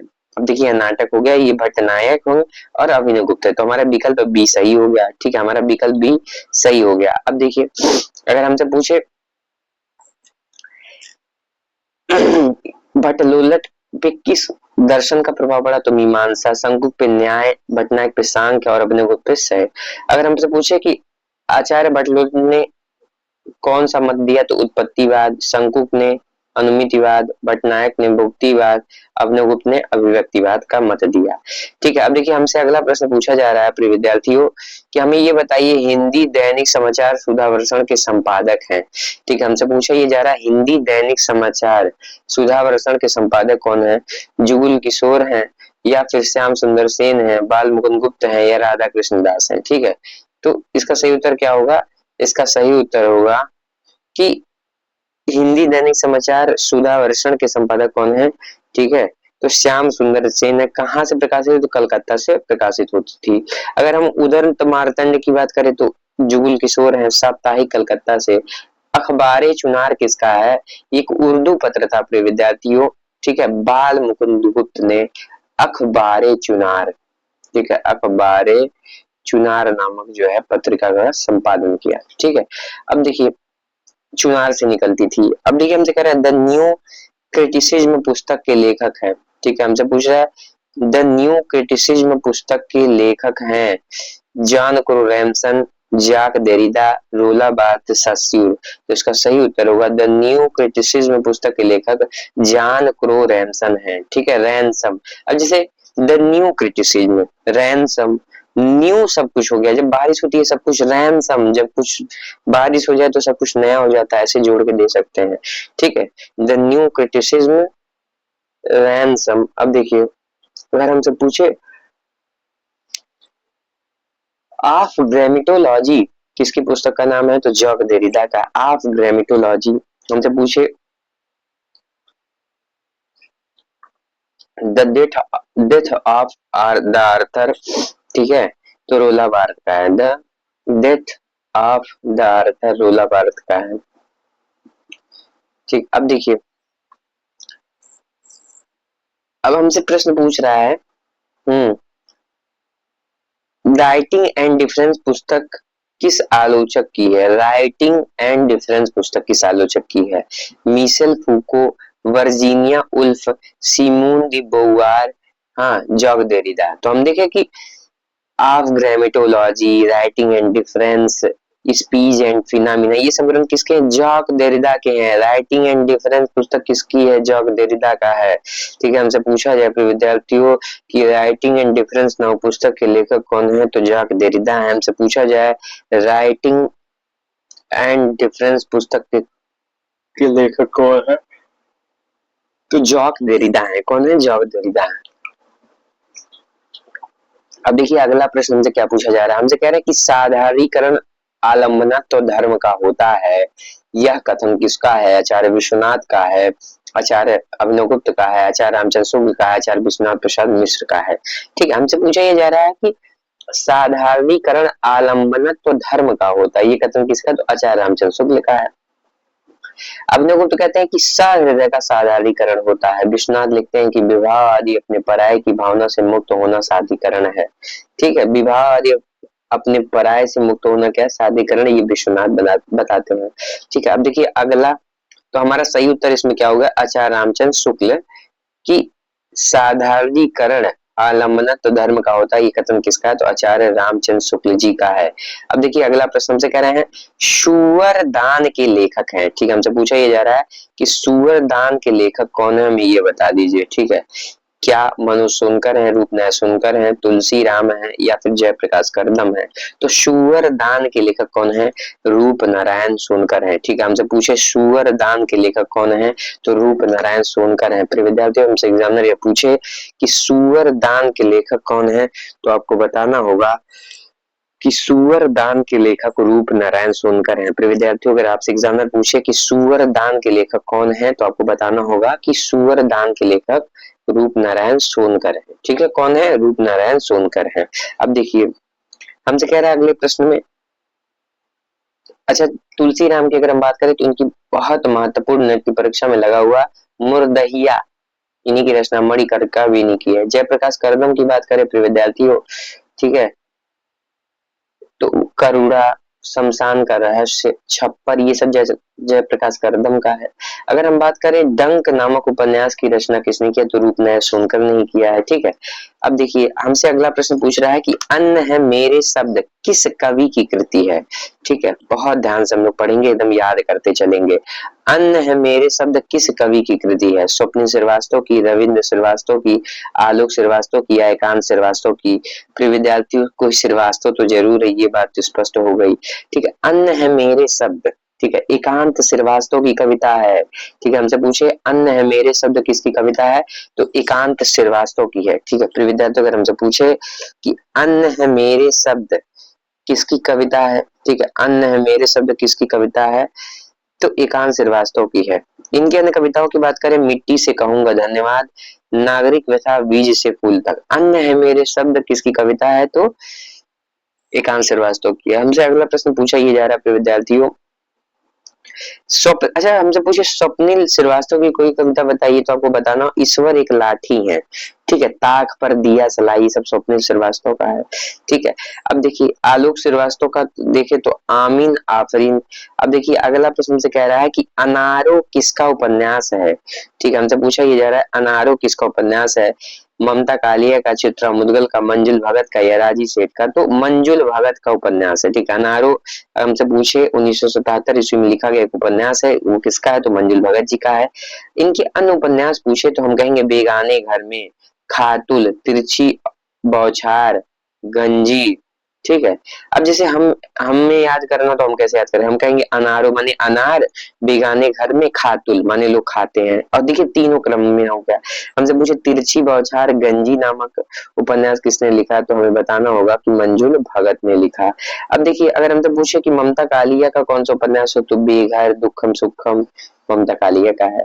हमसे पूछे पुष्ट बॉक्स नंबर 203 नाला सुपारा, तो चित्रा मुदगल का है। हमसे पूछे तत्सम और निष्कवच उपन्यास किसका है, तो तत्सम और निष्कवच किसका है? राजी सेठ का है। कौन सा उपन्यास? तत्सम और निष्कवच, ठीक है, ये प्रश्न बन चुका है, तत्सम और निष्कवच किसका है? राजी सेठ का है। अब देखिए हमसे अगला प्रश्न क्या कह रहा है, व्योमकेश दरवेश किस विधा की रचना? आत्मकथा, संस्मरण, जीवनी, डायरी, ठीक है। तो व्योमकेश दरवेश क्या है? क्या ये संस्मरण है, क्या ये जीवनी है, जीवन या फिर डायरी है? तो व्योमकेश दरवेश अगर विद्यार्थी हमसे पूछे तो ये जीवनी विधा की रचना है। किसकी थी? तो ये तो था विश्वनाथ त्रिपाठी का, जिसमें हजारी प्रसाद के जीवन पर आधारित रचना है ये, ठीक है। किसने लिखा? विश्वनाथ त्रिपाठी ने लिखा, ध्यान दीजिएगा, ठीक है, 2011 ईस्वी में। अब देखिए हमसे पूछ रहा है सुचरिता का संबंध किस उपन्यास से है? शेखर एक जीवनी, बाणभट्ट की आत्मकथा, या पहला गिरमिटिया, या राग दरबारी? तो प्रिय विद्यार्थी इसका सही उत्तर हो जाएगा सुचरिता का संबंध किससे है? बाणभट्ट की आत्मकथा से है, ठीक है। हमसे पूछे सुचरिता, निपुणिका, भट्टिनी, महामाया, अघोर, भैरव, विरति, व्रज, ये सब पात्र किसके हैं? तो बाणभट्ट की आत्मकथा। बाणभट्ट की आत्मकथा किसका उपन्यास? तो आचार्य हजारी प्रसाद द्विवेदी का है। कब लिखा गया? 1946 में। अगर हमसे पूछे शेखर एक जीवनी के प्रमुख पात्र को बताइए, देखिए शेखर एक जीवनी पहला भाग 41 में मिलता है, 40 मिलता है, दूसरा 44 में। अगर हम देखें शेखर, सरस्वती, शशि, शारदा, ये पात्र किसके हैं? तो शेखर एक जीवनी के हैं। हम तो पूछे राग दरबारी के पात्र बताइए, तो वैद्य जी, रंगनाथ, रूपन, बद्री, ठीक है। हमसे पूछे मोहनदास पात्र का संबंध किससे है? तो पहला गिरमिटिया से है, पहला गिरमिटिया से है। किसका रचना? गिरिराज किशोर का है। अब देखिए अगला प्रश्न से क्या कह रहा है, हमें रचना काल, आदिकाल से प्रश्न है, आदिकाल, भक्ति काल, ठीक है, और फिर प्रिय विद्यार्थियों आधुनिक काल, सब मिला के हमसे प्रश्न पूछ रहा है। कह रहा है कि रचना काल की दृष्टि से निम्नलिखित रचनाओं का सही क्रम है, ठीक है। तो हम देखते हैं कि कृष्णायन द्वारिका प्रसाद मिश्र का सबसे बाद में है, ठीक है। कब लिखा गया? 1943 में, ठीक है, 1943 में। कीर्ति पताका प्रिय विद्यार्थियों तो 14वीं 15वीं शताब्दी, विद्यापति 14वीं 15वीं शताब्दी के थे, ठीक है। तो मान लीजिए ये तो पहले जा रहा है सबसे। अब देखिए रामचरितमानस 1574 ईस्वी में लिखा गया। रामचंद्रिका की बात करें प्रिय विद्यार्थियों तो 1601 ईस्वी में किसकी रचना है? तो केशवदास की है। तो हम देखते हैं सबसे पहले क्या होना चाहिए, कीर्ति पताका, किसी ऑप्शन में बी में है। फिर क्या होना चाहिए? फिर होना चाहिए आपका रामचरितमानस, ये भी है 1574 में। रामचंद्रिका 1600, कृष्णायन 1943 में किसका? द्वारका प्रसाद मिश्र का है, ठीक है। तो हमें मिलता है विकल्प बी हमारा सही हो गया, ठीक है। हम पुनः रिवीजन करेंगे प्रिय विद्यार्थियों, ऐसे प्रश्नों को हम बार बार पढ़ेंगे जिससे हमारा तैयार हो। अब देखिए हमसे कह रहा है कीर्ति पताका कब? 14वीं 15वीं शताब्दी। रामचरितमानस, ठीक है, 1574 ईस्वी में। अगर हम बात करें रामचंद्रिका की तो 1601 में है प्रिय विद्यार्थियों, ठीक है। अगर हमसे पूछे कृष्णायन तो 1943 में किसका है? तो द्वारिका प्रसाद का है, ठीक है, द्वारिका प्रसाद मिश्र का है। अब देखिए अगला प्रश्न 42 नंबर का प्रश्न हमसे पूछा क्या जा रहा है, हमसे पूछ रहा है प्रिय विद्यार्थियों कि रचना काल के आधार पर निम्नलिखित कृतियों का सही अनुक्रम है, ठीक है। हमसे फिर रचना काल के आधार पर क्या पूछ रहा है? सही अनुक्रम पूछ रहा है, ठीक है। पहले विकल्प दे रहा है साकेत, कामायनी, कुरुक्षेत्र, अंधरायु। तो हम पहले विकल्प को पकड़, ऐसे प्रश्नों को एक विकल्प पकड़िए और तोड़िए, ठीक है। अब देखिए साकेत, 31 में, कामायनी 35 में, चलिए ठीक है, कुरुक्षेत्र 46 में, अंधा युग 55 में। ठीक है, अब देखिए ये तो पूरा क्रम में ही मिल गया, पहले विकल्प में पूरा सब कुछ क्रम में मिल गया। ठीक है, साकेत 1931 में, ठीक है, कामायनी 35 में, कुरुक्षेत्र 46 में, और प्रिय विद्यार्थियों अगर हमसे पूछे कि अंधा युग नामक गीत नाट्य की रचना कब हुई, तो धर्मवीर भारती ने 1955 में किया। अब देखिए अगला प्रश्न से क्या कह रहे हैं, हमसे कह रहा है कि रचना काल की दृष्टि से निम्नलिखित ग्रंथों का सही अनुक्रम है। रचना काल की दृष्टि से ग्रंथों का सही अनुक्रम क्या है, तो कह रहे हैं अब देखिए ये सूफी काव्य वाली है। अब इनको हमें क्या है, सूफी काव्य परंपरा से संबंधित कवि उनकी रचनाओं से प्रश्न है और हमें क्रम से लगा लेना है। ठीक है, अभी देखिए आज ही हम लोगों ने अनुराग बांसुरी और इंद्रावती पे बात किया, हिंदू पग पर पाँव न राख्यो का बहुत तो जो हिंदू भाख्यो। ठीक है, हमने देखा कि 1700, ठीक है, हम लोगों ने देखा प्रिय विद्यार्थियों कि 1744 में इंद्रावती था और 20 वर्ष बाद 1764 में नूर मोहम्मद की अनुराग बांसुरी थी। तो हमें एक बात तो स्पष्ट है, अनुराग बांसुरी, ठीक है, 1764 में तो सबसे लास्ट में होगा। ठीक है, दो विकल्प में हमें मिल रहा है। अब लड़ाई पहले है, उसके बाद अब देखिए मृगावती की बात करें तो कब है, तो 1501 में है। ठीक है, 1501 में है। ज्ञानदीप 1619 में है, 1619 में है। ठीक है, इंद्रावती की बात करें तो 1744 में है। कब है, 1744 में है। तो हमारा विकल्प सी क्या हो गया, सही हो गया। पुनः रिवीजन करते हैं। ठीक है, पुनः आप बताएंगे अब हमें। अब जैसे मृगावती की रचना कब हुई, हाँ ठीक है, एकदम सही कहा आपने, 1501 में। ठीक है, अब देखिए ज्ञानदीप बताइए 1619, एकदम सही आपने बताया। इंद्रावती अगर हमसे पूछे तो हम क्या बताएंगे, हाँ सर 1744 में। ठीक है, और अनुराग बांसुरी की रचना कब हुई, तो आप बताएंगे सर ये तो 1764 में। तो विकल्प सी जो हम लोगों का सही जा रहा है विद्यार्थियों, विकल्प सी सही जा रहा है। अब देखिए हमसे कह रहे हैं जन्म काल की दृष्टि से निम्नलिखित निबंधकारों का सही अनुक्रम। ठीक है, हमसे पूछ रहे हैं निबंधकारों का सही अनुक्रम। अब देखिए पहले विकल्प को तोड़ेंगे। अब जैसे मान लीजिए 1884 में बस्ती के अगोना में इनका जन्म हुआ। महावीर प्रसाद द्विवेदी कब हुआ, 64 में हुआ। ठीक है, महावीर प्रसाद द्विवेदी का जन्म 1864 में हुआ। ठीक है, अब देखिए हजारी प्रसाद द्विवेदी 1907 में, महादेवी वर्मा जी भी 1907 में। ठीक है, अब देखिए विद्या निवास मिश्र की बात करें तो ये तो 1905 में, इनका जन्म कब हुआ, 1905 में हुआ। अब हम क्या करते हैं प्रिय विद्यार्थियों, अब हम खोजते हैं किस विकल्प में सबसे पहले जो है महावीर प्रसाद द्विवेदी है, तो बी विकल्प में दिख रहे हैं हमें। ठीक है, उसके बाद देखिए रामचंद्र शुक्ल सही है। अब यहाँ गड़बड़ ये हो गया कि विद्या निवास में से पहले होना चाहिए था क्योंकि 1905 है और हजारी प्रसाद द्विवेदी को बाद में। तो लगभग सही उत्तर अगर हमसे पूछेगा तो बी ही होगा। ठीक है, लगभग सही उत्तर। अब देखिए अच्छा इनके निबंधों की भी बात कर लेते हैं, बहुत महत्वपूर्ण है। अगर हमसे पूछे कि तुलसी की भक्ति मार्ग मानस की धर्मभूमि निबंध किसका है, तो आचार्य शुक्ल का है। संपत्ति शास्त्र नामक निबंध महावीर प्रसाद द्विवेदी का है। सीरीज की याद आई हल्दी धूप विद्या निवास मिश्र का है। अशोक के फूल साहित्य सहचर नामक निबंध किसने लिखा, तो किसने लिखा, हजारी प्रसाद द्विवेदी जी ने लिखा। अब देखिए अगला प्रश्न,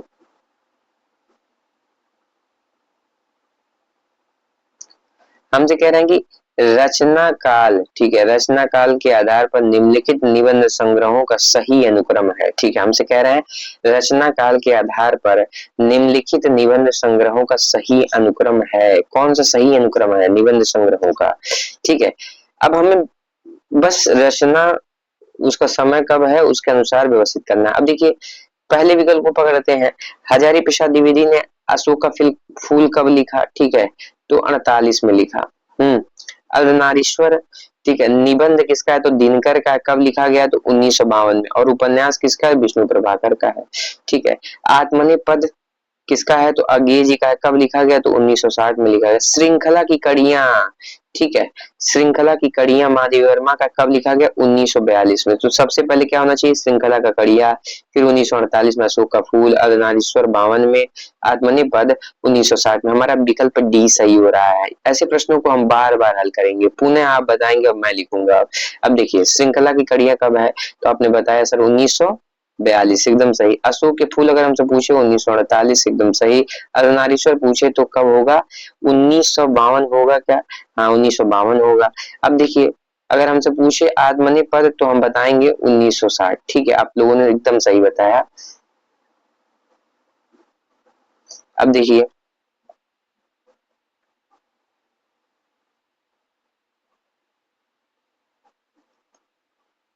अगला प्रश्न हमसे कह रहे हैं रचना काल की दृष्टि से निम्नलिखित उपन्यासों का सही अनुक्रम है। हमसे पूछ रहे हैं रचना काल की दृष्टि से जो उपन्यास है उनका सही अनुक्रम क्या है। ठीक है, परीक्षा गुरु कब लिखी गई, निसाय हिंदू, ठीक है, ठेठ हिंदी का ठाठ। अब देखिए देहाती दुनिया, ऐसे प्रश्नों को हल कैसे करना है। हमको पता है कि परीक्षा गुरु पे ये आरोप लगता है, आचार्य शुक्ल लगाते हैं कि हिंदी साहित्य का, हिंदी का पहला उपन्यास है। ठीक है, तो आपको देखिए अब इस विकल्प में केवल परीक्षा गुरु है। ठीक है, और किसी विकल्प में परीक्षा गुरु आपको दिख रहा है, नहीं दिख रहा है। ठीक है, तो आपको उत्तर तो वैसे ही मिल गया कि पहला विकल्प। ठीक है, अब देखिए आपको नहीं भी आ रहा है प्रकाशन वर्ष, उसकी बात कर रहे हैं हम। अब देखिए कब लिखा गया तो 1882 में लिखा गया। निस्सहाय हिंदू कब लिखा गया तो 1890 में लिखा गया। ठेठ हिंदी की ठाठ 1899 में। ठीक है, अब देखिए अगर आपसे पूछे कि देहाती दुनिया कब लिखा गया तो 1926 में। ठीक है, पुनः रिवीजन करते हैं। हमसे पूछे कि परीक्षा गुरु कब लिखा गया तो 1882 में। निस्सहाय हिंदू 1890 में। ठेठ हिंदी की ठाठ 1899 में। देहाती दुनिया 1926 में। ठीक है, देहाती दुनिया कब लिखा गया 1926 में लिखा गया।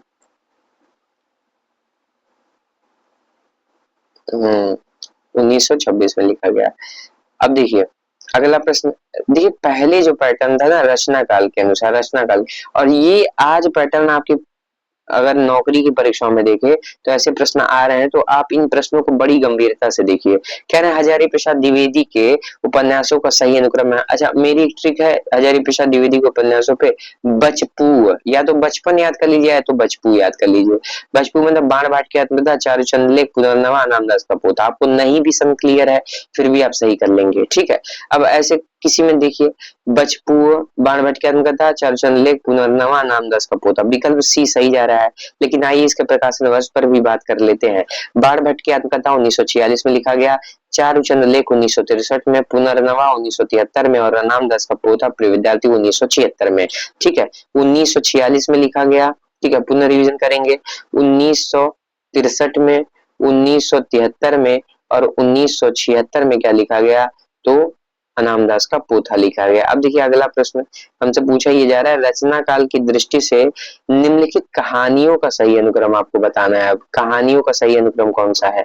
ठीक है, हम देखते हैं 11 वर्ष का समय कब लिखा गया तो आचार्य रामचंद्र शुक्ल का 1903 में, दुलाई वाली 1907 में। ठीक है, पंच परमेश्वर 1915 में। ठीक है, पंच परमेश्वर अगर हमसे पूछे कब 1916 में। ठीक है, 115 में था पंच परमेश्वर। 16 में दोपहर का भोजन सबसे अंतिम में।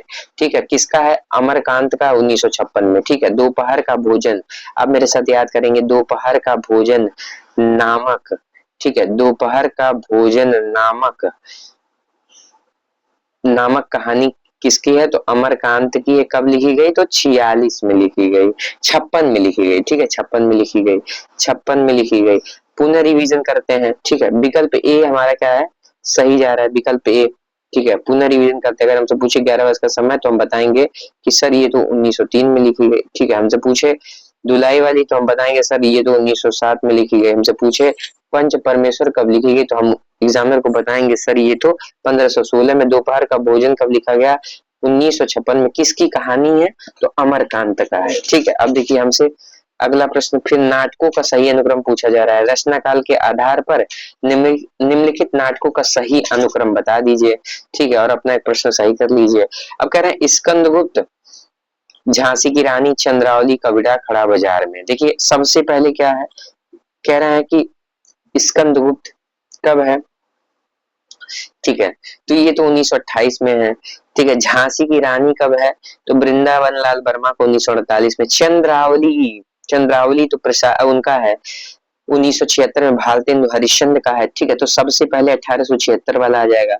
ठीक है, फिर क्या है कबीरा खड़ा बाजार में 1981 में है। ठीक है, 1981 में कबीरा खड़ा बाजार में। अब तो देखिए चंद्रावली कब हो गया 1876 में स्कंदगुप्त, 1928 में झांसी की रानी, 1948 में वृंदावन लाल वर्मा का कबीरा खड़ा बाजार में, भीष्म साहनी 1981 बहुत प्रसिद्ध नाटक है। पुनः रिवीजन करेंगे, हमसे पूछे चंद्रावली नाटक किसका है, ठीक है, तो भारतेंद्र हरिश्चंद्र का है 1976 में। स्कंदगुप्त किसका है, तो भारतेंद्र जयशंकर प्रसाद का है। झांसी की रानी 1948 में लिखित वृंदावन लाल वर्मा का है। कबीरा खड़ा बाजार 1981 में लिखित भीष्म साहनी का है, ठीक है। अब देखिए अगला प्रश्न हमसे पूछा ये जा रहा है विद्यार्थियों कि रचना काल के आधार पर प्रसाद के निम्नलिखित नाटकों का सही अनुक्रम, ठीक है, मतलब प्रसाद के नाटक, ठीक है, प्रसाद के उपन्यास, प्रेमचंद जी के उपन्यास, कहानी, इन सब का क्रम हमें आना चाहिए, ठीक है।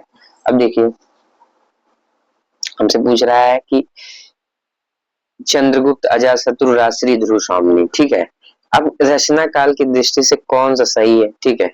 अब देखिए सबसे पहले क्या है, तो हम देखते हैं राजश्री कब है, 15 में है, ठीक है, 15 में है। किसी विकल्प में आपको दिख रहा है राजश्री सबसे पहले, एक विकल्प में आपको उत्तर मिल गया है तुरंत, ठीक है। अजातशत्रु कब है, क्या ये 22 में है, एकदम सही आपने सोचा, ये 1922 में है। चंद्रगुप्त 31 में है, ठीक है, और ध्रुव स्वामिनी कब है, तो 33 में है, ठीक है, ध्रुव स्वामिनी 33 में है।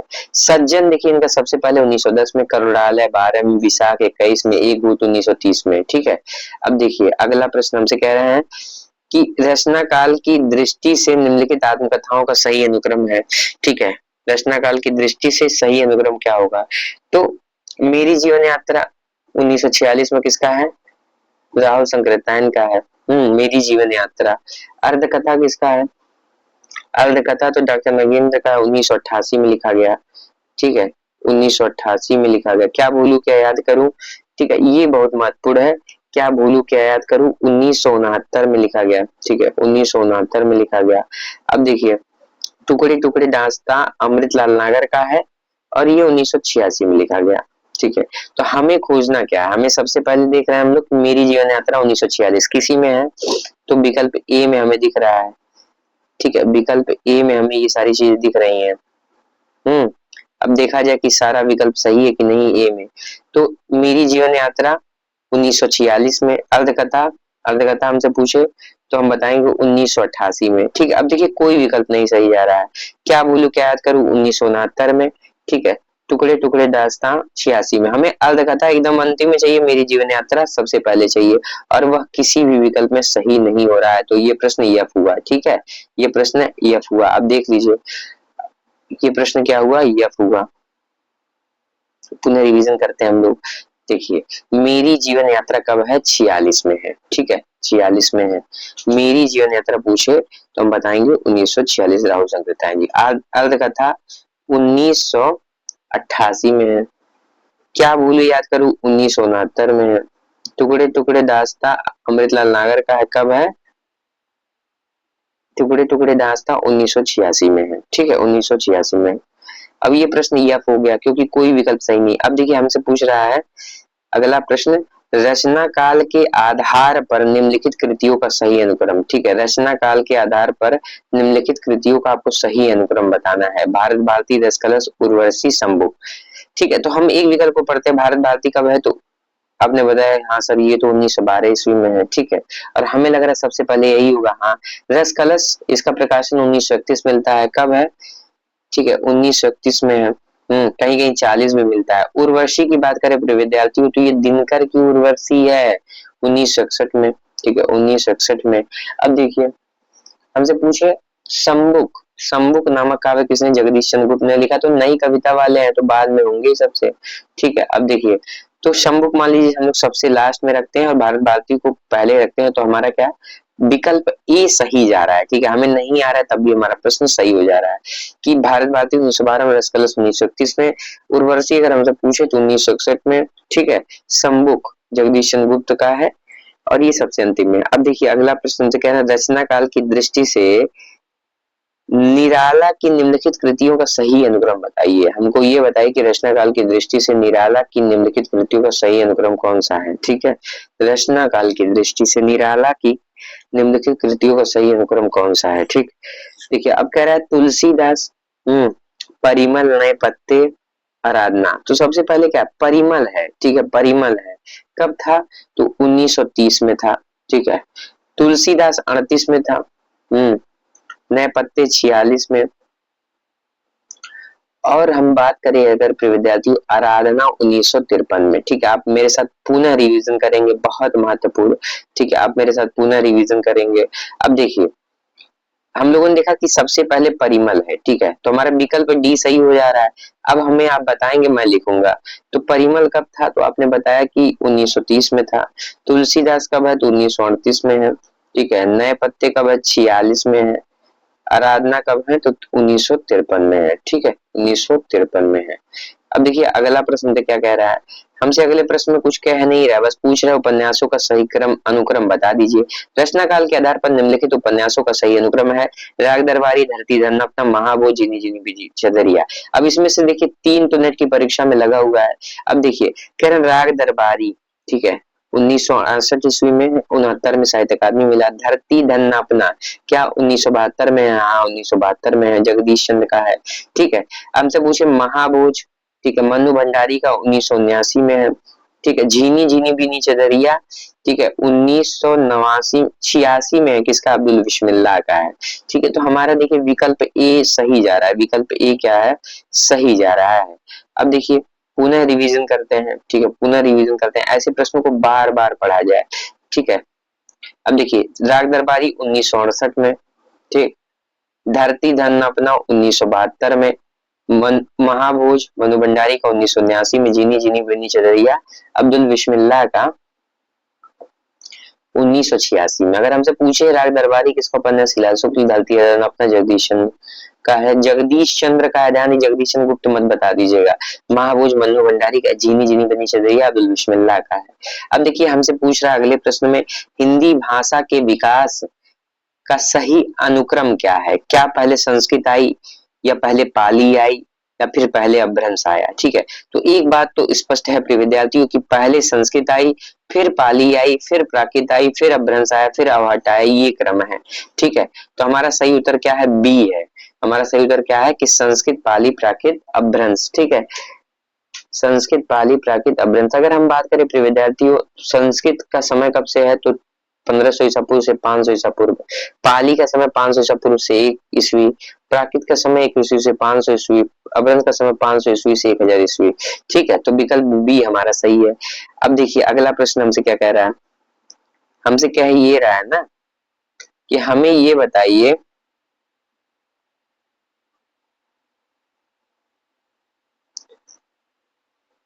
प्रश्न संख्या 56 से 65 तक के प्रश्नों में 2 कथन दिए गए हैं। इनमें एक स्थापना है, दूसरा तर्क है। ठीक है, एक एजर्शन एक रीजन है। कोड में दिए गए विकल्पों में से सही विकल्प का चयन कीजिए। ठीक है, सही विकल्प का चयन कीजिए।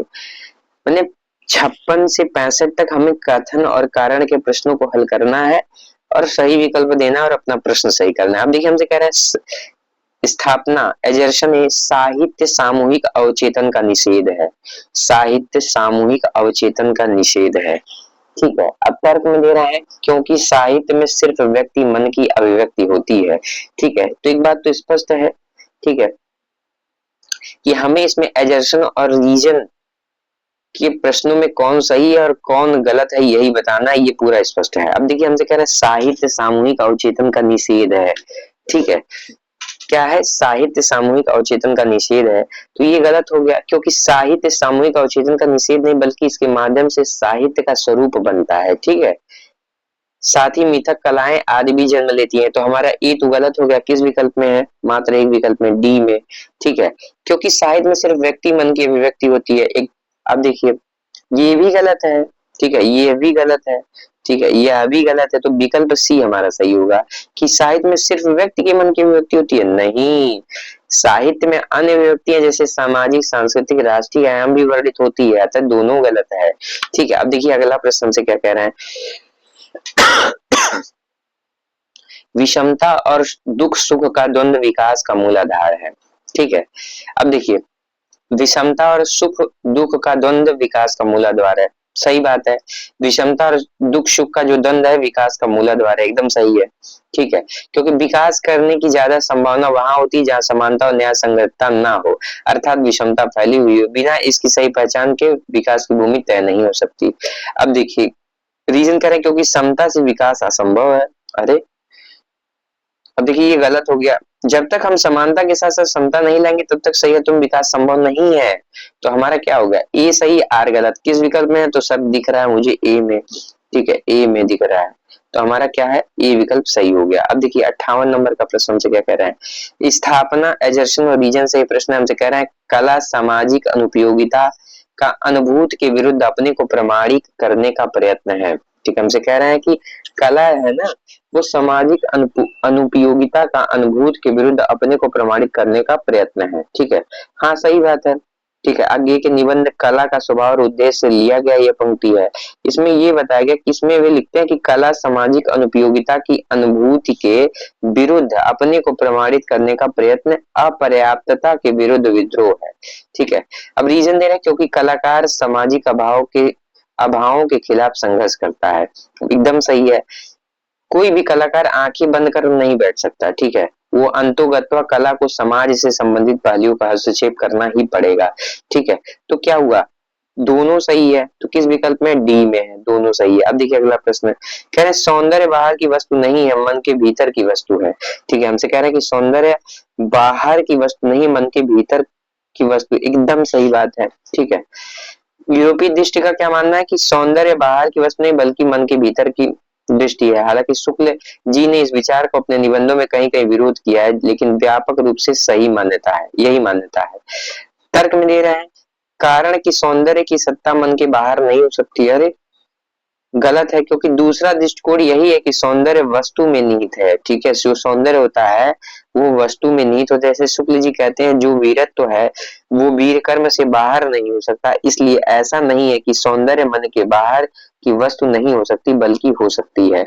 तो ये सही यार गलत। ठीक है, ये सही यार गलत। अगला प्रश्न, नारीवाद का एक उद्देश्य पुरुष सत्ता का निषेध है। ठीक है, एकदम गलत बात कर रहे हैं। ठीक है, नारीवाद का, अच्छा नारीवाद का एक उद्देश्य पुरुष सत्ता का निषेध है।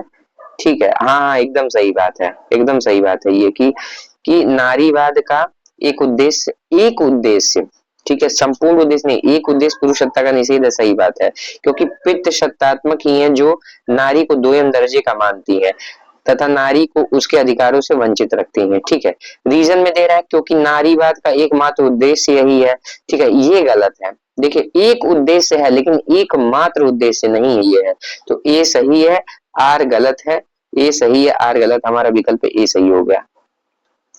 अगला प्रश्न से कह रहे हैं प्रेम न बाड़ी उपजे प्रेम न हाट बिकाए। ठीक है, हमसे कह रहे हैं कि कबीर का यह दोहा कि प्रेम न बाड़ी उपजे प्रेम न हाट, इसमें कबीर का भाव यह है कि प्रेम विनिमय की वस्तु नहीं बल्कि अनमोल है। ठीक है, मतलब प्रेम बेचा नहीं, ये अनमोल है, इसका कोई कीमत नहीं है, अमूल्य है। अब देखिए फिर मतलब ये तो सही हो गया, प्रेम न बाड़ी उपजे प्रेम न हाट बिकाए। ठीक है, ये सही। अब कह रहा है कि अगला देखिए रीजन में प्रेम, क्योंकि प्रेम दो कौड़ी का होता है। देखिए गलत बात कर रहे हैं। ठीक है, क्योंकि क्या है, प्रेम को अनमोल बता रहे हैं, फिर यहाँ कह रहे हैं प्रेम दो कौड़ी का होता है। तो ये सही यार गलत। हमारा विकल्प सी जो है प्रिय विद्यार्थियों सही जा रहा है। अब देखिए 62 नंबर के प्रश्न में हमसे क्या पूछा जा रहा है, हमसे कह रहा है कि स्थाई, हाँ स्थाई साहित्य जीवन की निरंतर समस्याओं का समाधान है। स्थाई जो साहित्य है वो जीवन की निरंतर समस्याओं का समाधान है। ठीक है, अब देखिए हाँ सही बात है, जो स्थाई साहित्य है वो जीवन की निरंतर समस्याओं का समाधान है, क्योंकि स्थाई साहित्य को हम यहाँ पर कालजयी साहित्य के रूप में मान सकते हैं, जो भले ही किसी भी समय लिखा गया हो लेकिन अपने आगे के समय में उतना ही समीचीन हो और जीवन की ऐसी मान्यताएं जो हमेशा से चलती आ रही हैं उनके विषय में कोई समाधान सुझाता हो। ठीक है, अब देखिए फिर कह रहे हैं तर्क में क्योंकि स्थायी साहित्य का लोक जीवन की तत्कालीन समस्याओं से कोई संबंध नहीं है। अरे भाई संबंध है। ठीक है, साहित्य तभी तो कहा जाएगा जब उसमें तत्कालीन समस्याओं पर ध्यान दिया गया हो। तो ए सही यार गलत। ठीक है, विकल्प सी हमारा सही जा रहा है 62 नंबर में। अब देखिए 63 नंबर का प्रश्न से क्या कह रहे हैं, कह रहे हैं लोक हृदय के लीन होने का नाम रस दशा है। ठीक है, अब देखिए ये जो साधारणीकरण और व्यक्ति वैचित्रवाद निबंध है, ठीक है वो किसका है, वो आचार्य शुक्ल का है। उसी से लिया गया लोक हृदय में लीन लोक हृदय में हृदय के लीन होने का नाम रस दशा है। ठीक है, सही बात है, लोक हृदय में हृदय के लीन हो जाता है रस दशा। इसलिए सादरीकरण के लिए कवि का लोकधर्मी होना आवश्यक नहीं है। नहीं, लोकधर्मी होना आवश्यक है। तो ए सही है, आर गलत है, तो हमारा विकल्प क्या है?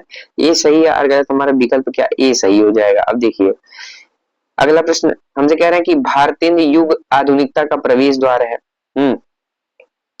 एकदम सही बात है कि भारतीय युग जो है वो आधुनिकता का प्रवेश द्वार है, क्योंकि इनके जन्म से विचारों का प्रवेश, नए विचारों या आधुनिकता का समावेश माना जाता है। क्योंकि भारतीय युगीन कविता में मध्यकालीन भावबोध का नितांत अभाव है। ठीक है, अब देखिए ये गलत है, क्योंकि अगर हम बात करें भारतीय युगीन मध्यकालीन भावबोध का नितांत अभाव है, ये गलत है, क्योंकि भारतीय युगीन कविता में भक्ति एवं रीतिवादी तत्व ठीक ठाक मात्रा में मिलते हैं। ठीक है, पीछा नहीं छुड़ा पाए हैं। अब देखिए कह रहे हैं कि भारतीय युग में आधुनिकता का प्रवेश मुख्य रूप से गद्य के माध्यम से हुआ, अतः ए सही आर गलत है। ए सही आर गलत है, तो पहला प्रश्न हमारा पहला विकल्प सही हो गया। कह रहे हैं रस ब्रह्मानंद सहोदर है, सही बात है, रस को ब्रह्मानंद सहोदर कहा गया है।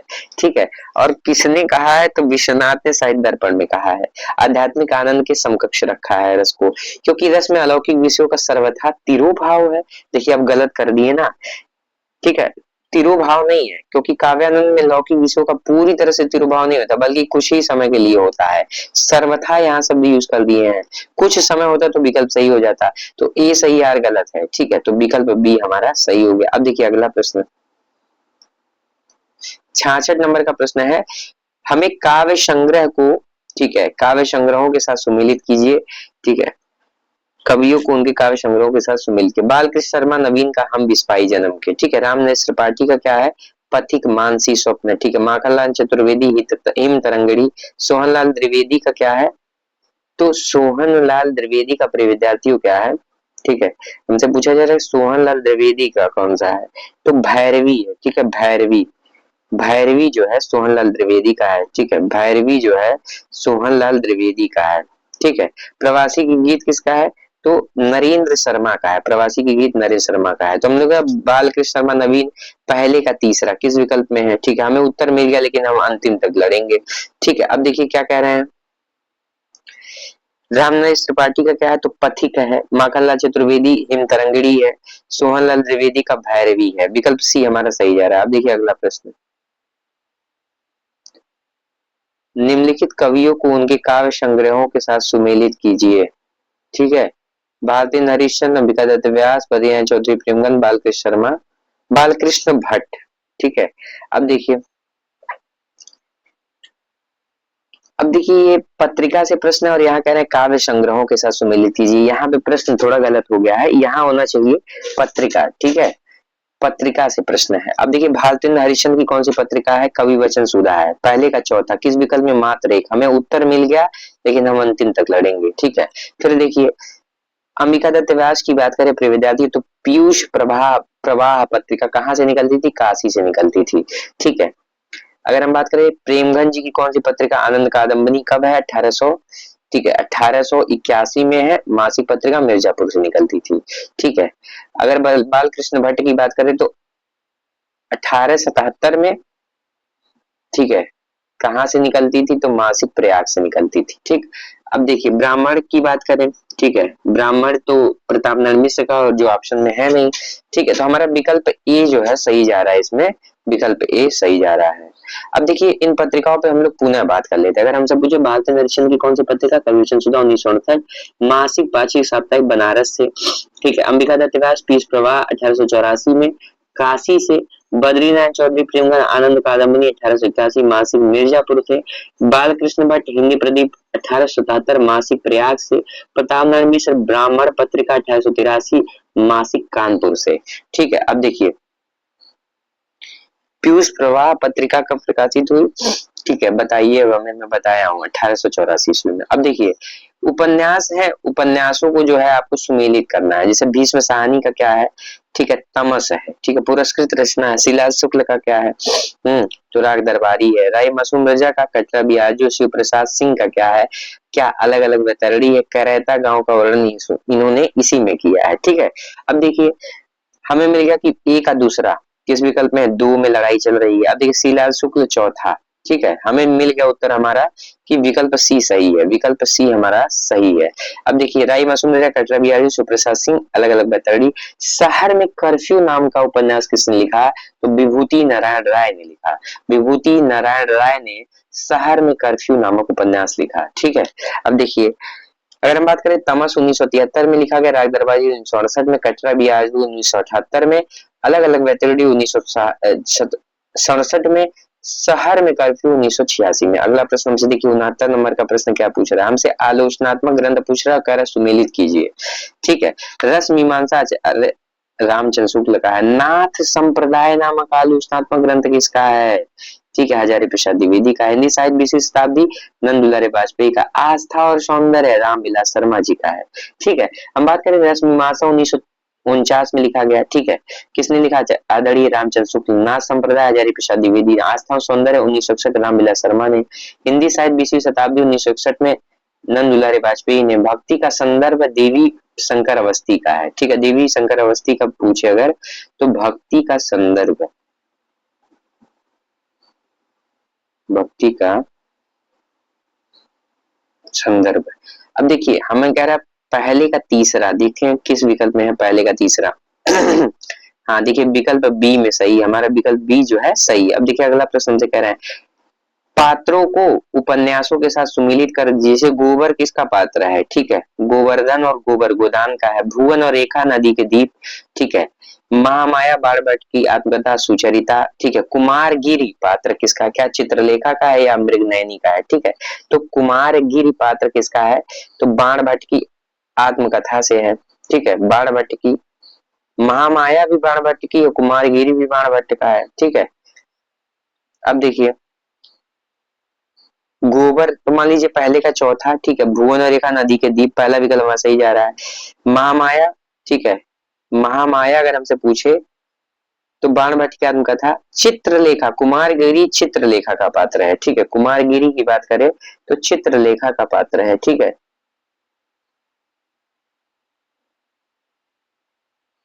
कुमारगिरी की बात करें तो वो चित्रलेखा का पात्र है। ठीक है, चित्रलेखा का पात्र है। अब देखिए अगला प्रश्न, तो हमारा विकल्प क्या है? ए सही, हमारा विकल्प गोबर हो गया। मान लीजिए गोबर का गोदान, भुवन और रेखा। ठीक है, भुवन और रेखा हमारा हो गया नदी के दीप। ठीक है, हमारा विकल्प ए जो है इसमें सही जा रहा है, विकल्प ए जो है सही जा रहा है। हाँ, महामाया हम लोगों ने देखा, महामाया सुचरिता ये बाणभट्ट के, कुमारगिरी चित्रलेखा से है। ठीक है, अब देखिए अगला पाठ, अगला प्रश्न। ठीक है, हमसे कह रहे हैं निम्नलिखित पात्रों को उनके काव्यों के साथ सुमेलित कीजिए। अब देखिए पात्र, प्रियंबद पात्र आपने सुना होगा प्रिय विद्यार्थियों, अषाढ़ वीणा से प्रियंबद पात्र आगे की।